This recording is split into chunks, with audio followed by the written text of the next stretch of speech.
This is the Hello World podcast.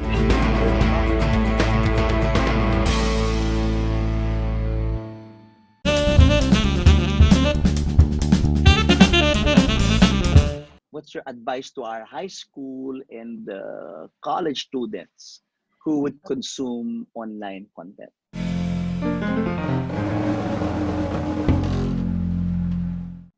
Yeah. Maybe students first. Um, I think students that can afford to learn online these days are already those that are students that are familiar with the technology. Mm-hmm. Um, this is a generation that grew up with the internet and gadgets and know how to Yes. navigate their way around new technology. So I would say Mm-hmm. for students and parents of younger students, um, experts suggest, and I agree with experts, that Mm-hmm. to give the students a routine at home. Wake up the same Mm-hmm. time during school days, have set time for learning, for entertainment, for physical activities. Experts say Mm-hmm. routine is best for their mental health. Um, Mm-hmm. because while the students are at home all the time, there's still clear definitions of their roles. What Okay. time are they students and must focus on the lessons? Maybe that could be in the Mm-hmm. morning. What time are they Mm-hmm. members of the household and are expected to help Okay. around the house? So Mm-hmm. the routines also help them focus. So when they're busy with schoolwork, don't yet ask them to wash the dishes so they don't Okay. lose focus. So students and their parents, yeah, establish a routine at home. Mm-hmm. For course creators, yeah, we mentioned this earlier, really.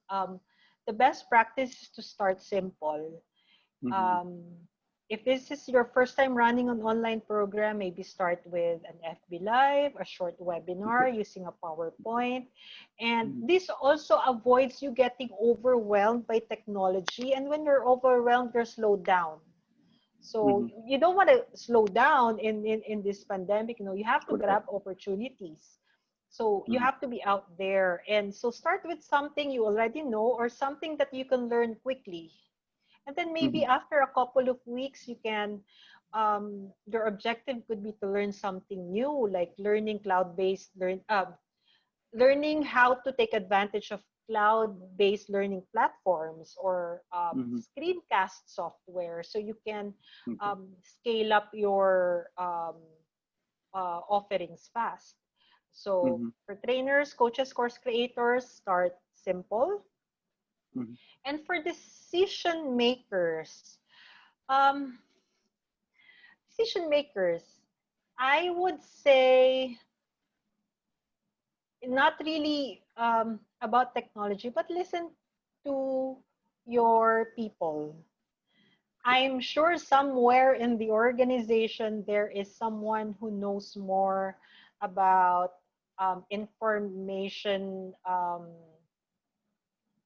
I would say that the technology structure Mm-hmm.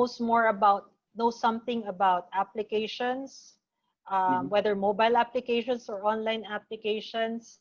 Um, so talk to your people, find out what else they can offer. Of course, find out what Mm-hmm. their needs are, and not just training needs.